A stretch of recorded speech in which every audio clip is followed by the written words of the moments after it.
World top rankings ఉన్న universities లో ఎలాంటి IELTS రాయకుండా ఫ్రీ ఎడ్యుకేషన్ అండ్ స్కాలర్షిప్ అందుకోవాలంటే కాంటాక్ట్ విదేశ్ కన్సల్ట్.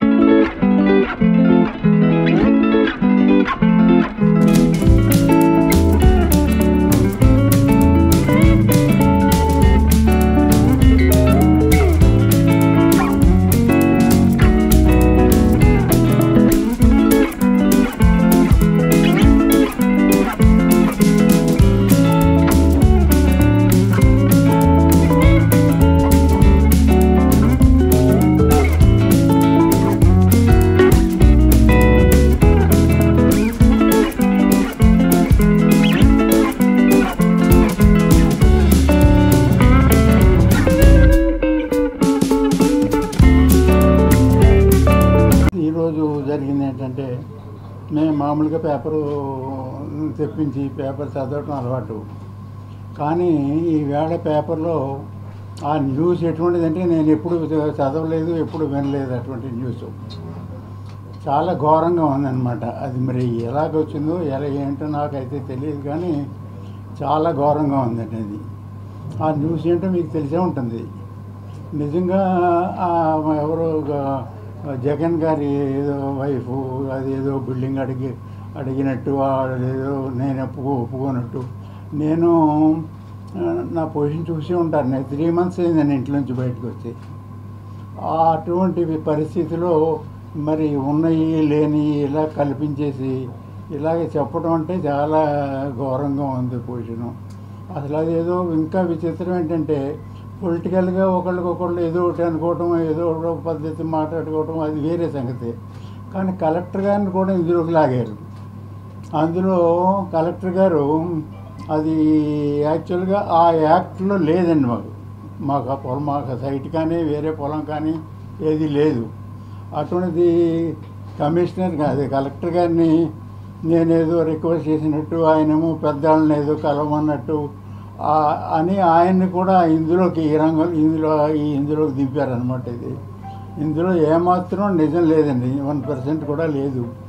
అసలు ఇల్లు అడగటం ఏంటో, నన్ను కలవటం ఏంటో 3 నెలల క్రితం సుమారుగా కలిశారని రాశారు. 3 నెలల క్రితం నేను లేను.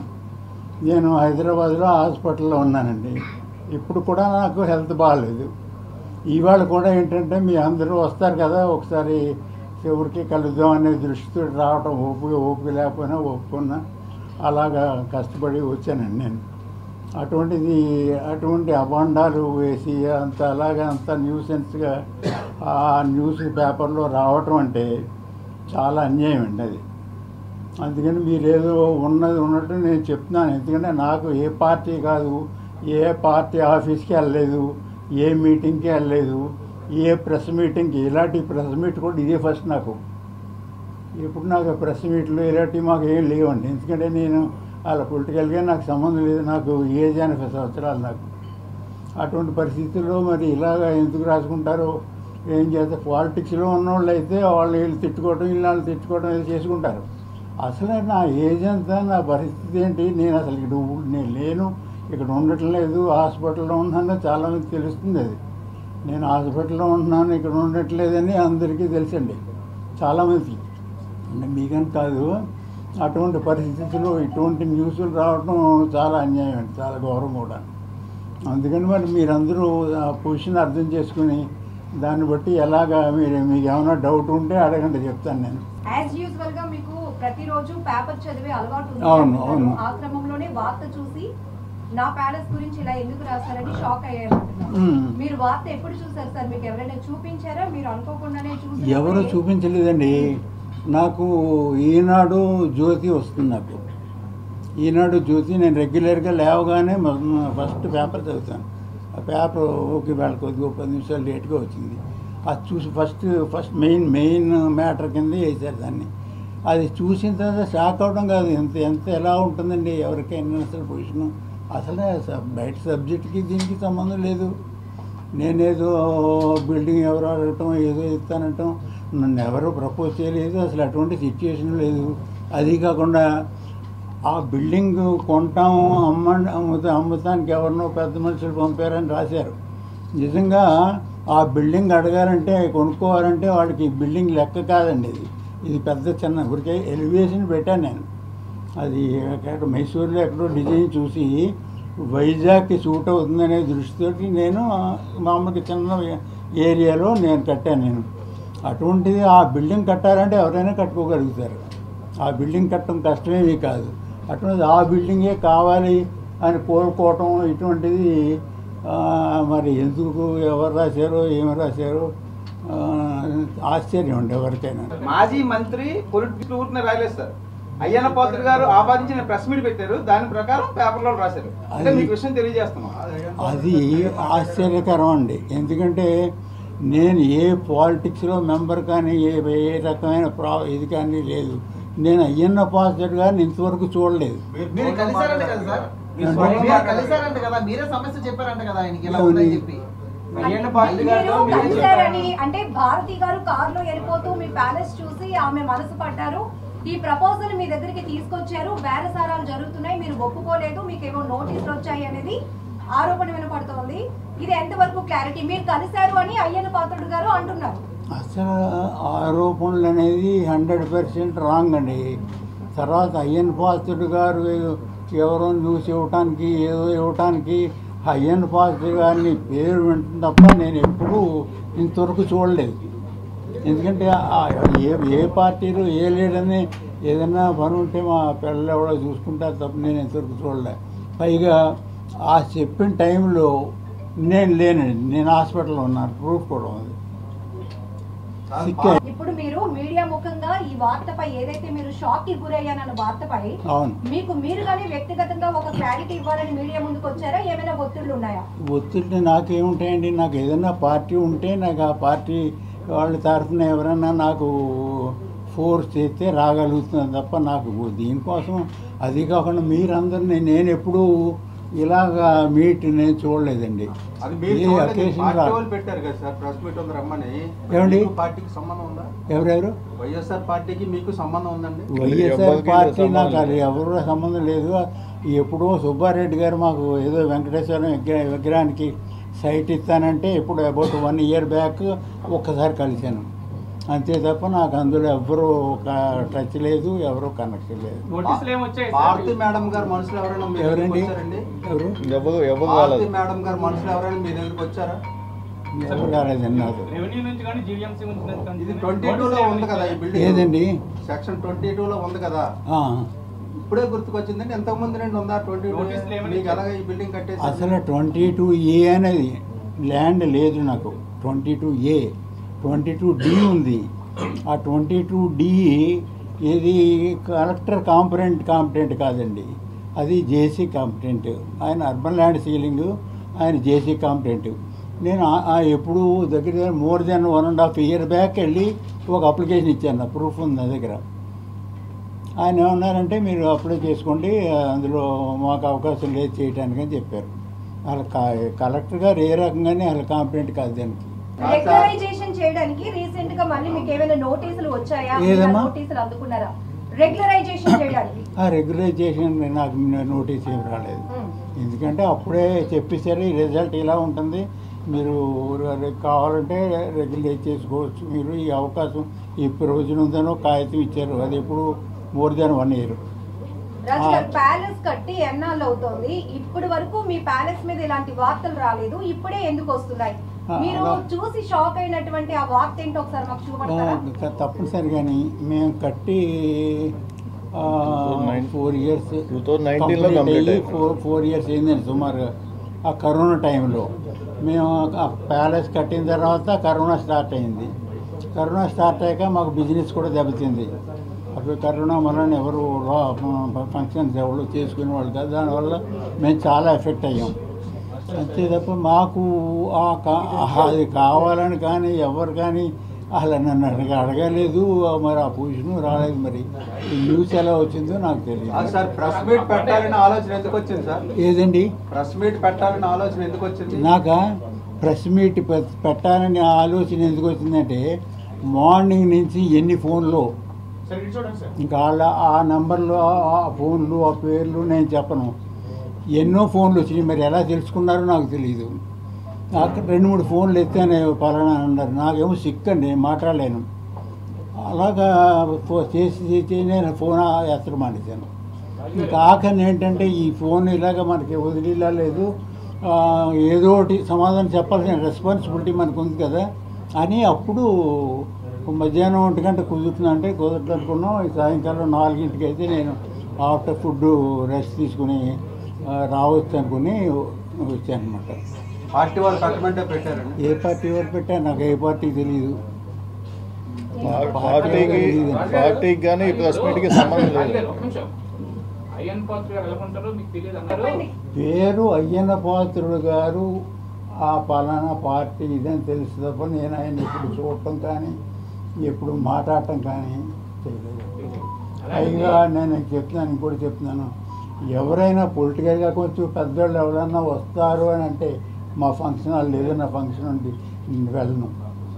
ఎందుకంటే ఏదో మాట్లాడించాలి, మనకి ఆ సబ్జెక్టు తెలియదు, వాళ్ళ పెద్దవాళ్ళు. ఎందుకంటే నేను అసలు ఇప్పటి వరకు ఏ పొలిటీషియన్ పెద్దవాళ్ళు ఎవరిలో వచ్చినా నేను ఇంతవరకు అండి ఆరోగ్యం బాగాలేదు. తెలియటం అంటే ఇందులో నేనైతే గుర్తుపట్టలేను, కానీ అప్పుడప్పుడు మా పేపర్కి మీరు చందా ఇవ్వండి అని వచ్చిన వాళ్ళు ఉన్నారు. ఎంతో కొంత మేము ఏదో ఇవ్వటం. యాక్షన్ తీసుకోబోతున్నారా? ఒక్కసారిగా మిమ్మల్ని ఎంత ఆందోళన ఎలాగా యాక్షన్ తీసుకుంటారా? లీగల్గా నేను ఎప్పుడు కోర్టుకి వెళ్ళలేదు ఇంతవరకు. ఇప్పుడు దేనికి ఏదండి పేపర్లు వేసారు, అటువంటి పేపర్లో బోర్డు అని పడుతుంటాయండి. అలా కాదు,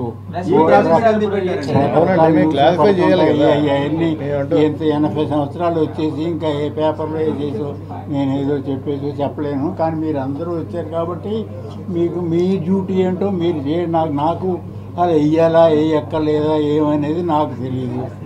నేనైతే డైరెక్ట్గా నా చేతిలో ఉన్నది కాదు అది.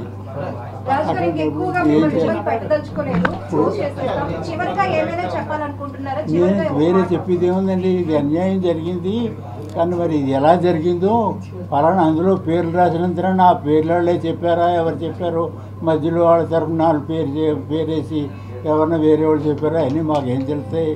కొద్దిగా పేపర్ కూడా నేను మ్యాక్సిమం ఒక అరగంట చదువుతాను మెయిన్ పాయింట్లు. అంతకంటే పేపర్ చదివి ఓపిక కూడా లేదు నాకు. రాజుగారు పేపర్లో తప్పుడు వార్తలు రాశారు అని మీరే చెప్తున్నారు. అవును, ఆ తప్పుడు వార్తలను ఖండిస్తూ మీరేమైనా ఆ పేపర్ మీద కోర్టు కేసేసే ఆలోచనలో ఉన్నారా? నేను కోర్టులో కేసేసే పరిస్థితి ఇవన్నీ నాకు పర్మిట్ చేయదండి బాడీ. కోర్టుకి వెళ్ళాలంటే ఫస్ట్ ఎవడో ఒకడు వెళ్ళాలి, లేకపోతే ఒకసారి అటెండాలి, లేకపోతే ఎవడో లాయర్ని సరైన చూసుకోవాలి, ఇవన్నీ చూసుకోవాలి. అవన్నీ నాకు ఇప్పుడు అలా కోర్టుకి వెళ్ళడం వస్తే సగం మంది కోర్టుకి వెళ్తారు ఊళ్ళో జనం, కానీ అవన్నీ నేను చేయదలుచుకోలేదు.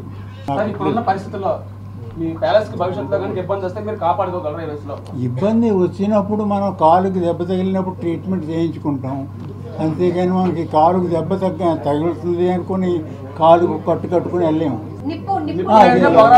అదే కావచ్చు, అవి చెప్పే పొజిషన్ కూడా నాకు అవి శాంపిల్స్. ఏమండి ఏంటది మావాడికి ఏం లేదులేండి. అంటే ఇప్పుడు మా వరకు ప్రెస్ మీట్ పెట్టడంలో ఉద్దేశం ఏంటి? ప్రజల వల్ల ఈ ప్రెస్ మీట్ పెట్టారు. దాని మీద అయ్యన్న పాత్రుడు భారతీ రెడ్డి అనే వ్యక్తి మీ మీద ప్రజరించి వాళ్ళు పంపించారు, రేపు పొద్దున భవిష్యత్తులో ఈ గాదిరాజు ప్యాలెస్ తీసుకుంటారు అని పెట్టి మీరే వెళ్ళి అయ్యన్న పాత్రుడితో చెప్పినట్టు మాట్లాడారు. అయ్యన్న పాత్రుడు లేదు అలా ఏం లేదు. అంటే చదవండి వార్త, చూసాను లేదు అలా కాదండి. చూడలేదంటే అలాగా, మరి చెప్పలేదంటే అలాగా, మీరు కలిసినట్టు మీరు ప్రూవ్ చేయండి. పోనీ మేమది చేస్తాం. అవును, మరి మీరే చెప్తున్నారు కదా కలిసా. అవును కరెక్ట్ అండి. మేము అలా కాదు, అయ్యన్న పాత్రుడు గారిని కలిసినట్టు ప్రూవ్ చేయండి పోనీ. ఇటు కెమెరా మేము చేయడం కాదు. కాదండి, న్యూస్ వచ్చింది మీరే చెప్తున్నప్పుడు క్వశ్చన్ చేసి కదా సార్. కాదు కాదు యాక్షన్ తీసుకోవాలి కదా సార్ అప్పుడు. అలా కాదు, మాకెందుకంటే అలా కాదు సార్ అలా కాదు సార్. ప్లీజ్. ఇప్పుడు అదే అడిగారు కదా, అంటే ప్రూవ్ చేయండి. అదే అయ్యన పాత్ర అడగండి, మేము ప్రూవ్ చేయండి, మీకు మేము చెప్పాం కదా ప్రూవ్ చేయండి అని చెప్పి అయ్యన పాత్ర అడగండి. లీగల్ గా వెళ్తారా లేకపోతే మామూలు ప్రెస్ గా చెప్తారా చెప్పండి. లీగల్ గా అంటే మీరు చూసే ఉంటారు గత ఏదండి మధ్యవర్తి చేతుల్లోకి వెళ్ళిపోయి ఇప్పుడు అవి ఏ పరిస్థితిలో ఉన్నాయో ఎవరు తెలియని పరిస్థితిలో ఉంది. ఇప్పుడు మీ ప్యాలెస్ సంబంధించి కూడా అలా జరుగుతుందేమో అని భయం అందరికి. నాకు భయమేమీ లేదండి, ఎందుకంటే అది చెప్పుకోదగ్గంత ఏమీ కాదు. అది కూడా మేము కట్టేది ఇప్పటికి 10 years అయింది. కానీ ఎప్పుడు నుంచో ట్యాక్స్ కట్టడం అసెస్మెంట్లు అయినా అన్నీ. ఇప్పుడు దానికోసం వచ్చి ఎవరు నాకు దృష్టిలో ఎవరు రారు. అది కూడా ఊరికే లాగేసుకుందాం అని ఇప్పుడు ఎన్ని రకరకాల కౌర్లన్నీ నిజమని కూడా అనుకోలేము. పేపర్లో ఏదైనా న్యూస్ వస్తే చదవాలి మనం. ఆ పేపర్లో న్యూస్ వచ్చి అన్నీ కరెక్ట్ అని అనుకోలేము. అది ఎలా వచ్చినాయి, ఎవరు వేసారు, ఏం చేశారు అనేది మాకు తెలియదు. కానీ న్యూస్లు రకరకాల పార్టీల మీద రకరకాల న్యూస్లు వస్తుంటాయి. ఇంకా అవన్నీ మనకు అదే పని. అవన్నీ నిజం అనుకుంటే ఎలా అవుతుందండి? సార్ ప్యాలెస్ కట్టినప్పుడు ఈఎల్సీ ల్యాండ్ ఇందులో ఉందని చెప్పి ఆ రోజుల్లోనే కామెంట్స్ వచ్చినాయి, ఉన్నదా లేదా? 22Aలో లేదండి, 22D అంటే అది 100% క్లియర్. అది ఇప్పుడు ఇక్కడ ఉన్న ఆఫీస్ స్టాఫ్, అది జాయింట్ కలెక్టర్ ఆఫీసు, మీరు ఇప్పుడు అందరూ రండి ఇవాళ కానీ రేపు కానీ నేను చూపిస్తాను మా పేపర్స్. 100% క్యాష్ పెట్టి కొనుక్కోండి. అందులో యూఎల్సీ ఉండే అవకాశం లేదు. యూఎల్సీ యాక్ట్ గురించి కూడా నేను చెప్తాను మొత్తం చెప్పమంటే. మీరు ఎవరైనా ఒక 4-5 రండి, పేపర్లు చూడండి. అది ఏమన్నా డిఫరెన్స్ ఉంటే ఇప్పుడు ల్యాండ్ వదిలేస్తాను నేను. వైసీపీ నాయకుడు విజయసాయి రెడ్డి ఉత్తరాంధ్ర ఇన్ఛార్జ్ గా ఉన్నప్పుడు మీ మీద ప్రెజర్ వచ్చిందని వచ్చింది. దాని మీద ఆరోపణ మీద కామెంట్ ఏమొచ్చింది? ఒత్తిడి వచ్చిందని. ఎటువంటి ఒత్తిడి లేదు. అదే నేను చెప్పి మనం అవునండి, ఆయన చెప్పిన ప్యాలెస్ సంబంధించి విజయసాయి రెడ్డి గారు ఒత్తిడి చేశారు ఈ ల్యాండ్ ఇమ్మని చెప్పి. అసలు విజయసాయి రెడ్డి గారిని 1-2 కలిసింది కరెక్ట్. అప్పుడు ఒక అది ఎవరది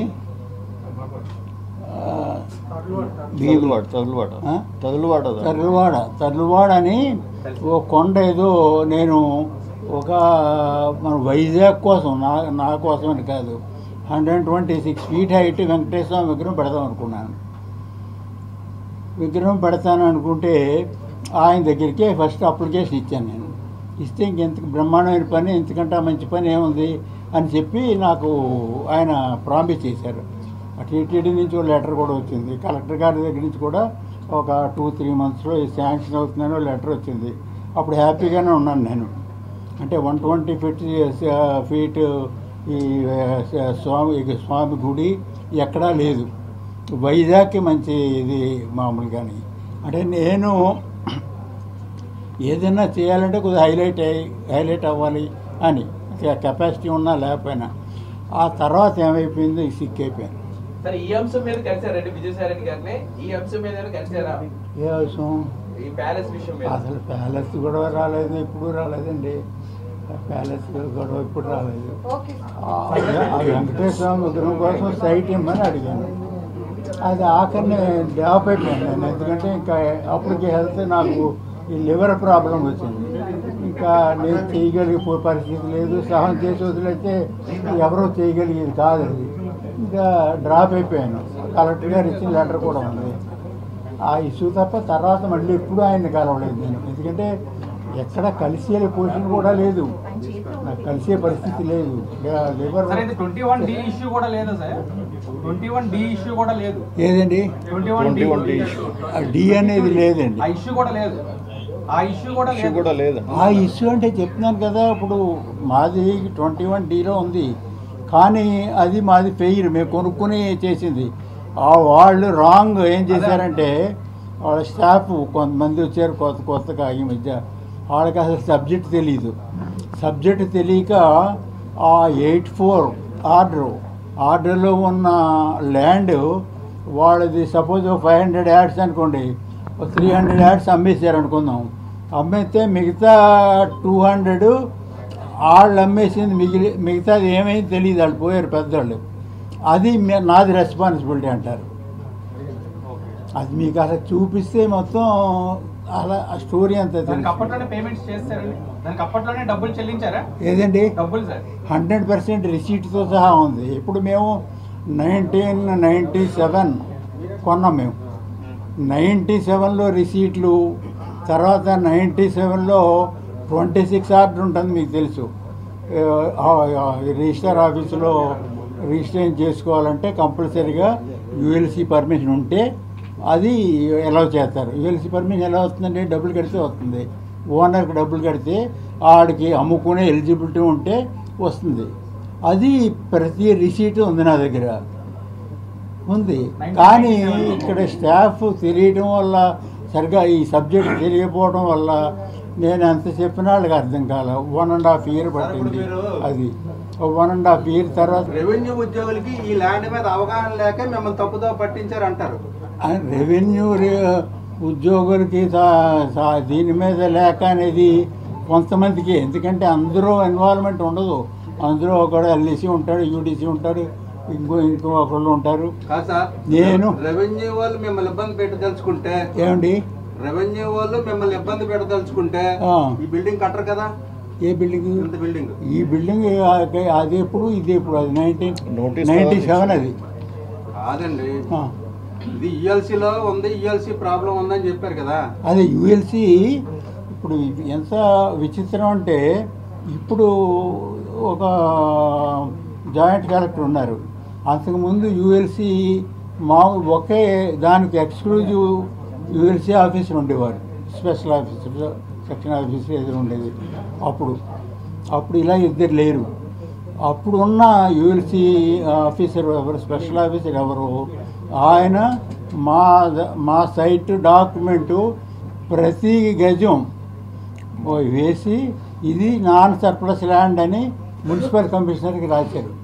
మున్సిపల్ కమిషనర్ ఈయనకి రాశారు, యూఎల్సీ ఆఫీసర్కి. అంటే మేము ల్యాండ్ రెగ్యులరైజేషన్ ఇదేదో పెట్టుకుంటూ ఉంటాయి. ఆయన రాస్తే ఆయనకి రిప్లై ప్రతి గజం డాక్యుమెంట్ నెంబర్ వేసి మాకు ఆయన కాగితం ఇచ్చారు. నేను అదో కాపీ తీసుకున్నాను. నేను ఇంత చిన్న 1% కూడా అందులో డీవియేషన్ లేదండి. ఆ డబ్బులు కట్టాను, అంతా చేశాను. ఇంతకాలం నుండి 22D ఎందుకు మీరు డిలీట్ చేయించుకోలేకపోతున్నారు? అసలు ఇంతకాలం డిలీట్ చేయించుకోవాల్సిన అవసరం ఎప్పుడు రాలేదు. ఎందుకంటే అది ఎప్పుడు వచ్చిందంటే, జీవో నెంబర్ నాకు గుర్తులేదు. అది రెగ్యులరైజ్ చేసుకోవచ్చు కావాలంటే డబ్బులు కట్టుకుని అని వచ్చాను. ఏంది అది 1 year 1.5 years అయింది. ప్రతి సంవత్సరం దాన్ని ఎక్స్టెండ్ చేస్తుంటున్నారు కదా సార్. అది ఇప్పుడు ఎలాగ ఉందంటే, అది మా ల్యాండ్లో సర్ప్లస్ ల్యాండ్ లేదు. ఒక స్పెషల్ ఆఫీసరు ఇందులో సర్ప్లస్ ల్యాండ్ లేదు, క్లియర్గా ఉంది అని లెటర్ ఇచ్చినప్పుడు నేను మళ్ళీ వెళ్ళాల్సిన అవసరం లేదు. అయితే ఈ 2-3 సార్లు చూసి పేపర్ అది ఇప్పుడు మన క్లియర్గా ఉందనుకోండి, మనం అసలు దాని జోలికి పోము. అది ఈ మధ్య యూఎల్సీ తీశారు కదా, మధ్యలో చాలా కాలం ఎప్పుడు కూడా లేదు యూఎల్సీ లేదు. సర్లే పోనండి పెద్ద ఇష్యూ కాదు, ఏమందో లేదో. అది మా దగ్గర క్లియర్గా ఉంది కదా అనే దృష్టితో ఊరుకున్నాను నేను. అది పత్రికలో వచ్చింది కదా, ఈనాడులో వచ్చింది కదా. అయ్యన్న పాత్రుడు గారి మీద కానీ ఈనాడు మీద కానీ మీరు ఏమైనా చర్యలు తీసుకుంటారా, లేకపోతే ఎంతో ఆపేస్తారా? ఏదండి, అసలు అయ్యన్న పాత్రుడు గారు తీసుకున్నారు. తర్వాత ఈ జ్యోతి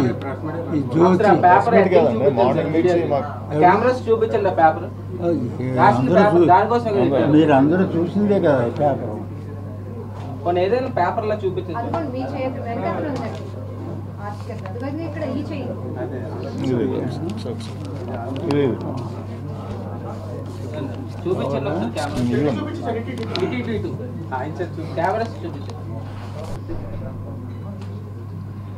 రాజుగారు చిన్న మాట అండి, చెప్పండి. వాస్తవానికి అయ్యన్న పాత్రుడు గాని ఎవరు మీతో మాట్లాడలేదు అంటున్నారు. అసలు నేను చూడలేదు ఆయన ఇంతవరకు. చూడలేదు కదా, మరి ఎందుకు ఇట్లా మాట్లాడారు? ఏమైనా పొలిటికల్ ఇంట్రెస్ట్ తో అలా మాట్లాడినట్టు అనిపిస్తుంది? ఏ పొలిటికల్ ఇంట్రెస్ట్? నేను ఎవరు ఏ పొలిటికల్? ఆయన అయ్యన్న పాత్రుడు గారు మీతో సంబంధం లేదు, ఆయన ఎందుకు ఇలా మాట్లాడారు? ఇలాగా వాళ్ళ మనుషులు బెదిరించారు, ఆయనకు అమ్మమ్మ అని చెప్పారు, ఇట్లా అని రాశారు అందులో ఆయన అవును రాశారు, పేపర్లో బోర్డు రాస్తుంటారు. ఆయన మాకేం తెలుసండి, పేపర్ రాయడం అది వేరే మీకు సార్. ఆయన చెప్పలేదు. చెప్తేనే వీళ్ళు రాశారు. ఎవరు? అయ్యన్న పాత్రుడు గారు మాట్లాడితేనే పేపర్లో రాశారు.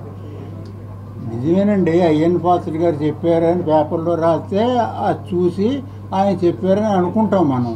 అంతేగాని అందులో బోర్డు మంది ఉంటారు, అందులో ఎవరో ఒకడు పేరు వేస్తారు, ఒకడు నోరు పేరు వేస్తారు, ఇంకొకటి జడిసి ఆడ పేరు పెడితే నాకేం ప్రాబ్లం వస్తుందో అనుకుంటారు.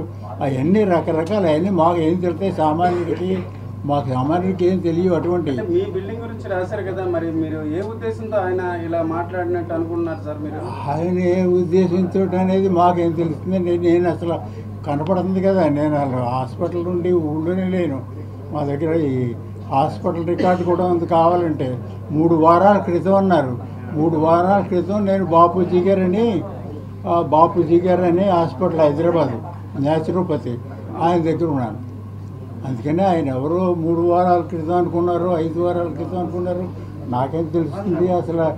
అసలు 3 వారాల కింద అనుకున్నారు అనేదే విచిత్రం నాకు. అంటే నేను లేనప్పుడు కూడా ఇటువంటివి వస్తున్నాయా ఏంటని. అందుకని అవన్నీ ఇక నాకంటే మీకు బాగా తెలుసు. అయితే ఏంటంటే నాతో అనిపించాలని మీరు అనిపించడమే తప్ప అట్లా ఏం లేదు సార్. నెక్స్ట్ ఇప్పుడు కలెక్టర్ గారి దగ్గరికి మీరు వెళ్తే పెద్దవారితో మీరు మాట్లాడుకోండి అని ఆయన సలహా ఇచ్చినట్టు కూడా అసలు నేను కలెక్టర్ గారి దగ్గరికి నెంబర్ 2 7 DO దానికోసం అసలు ఒక్కసారి కూడా వెళ్ళలేదు.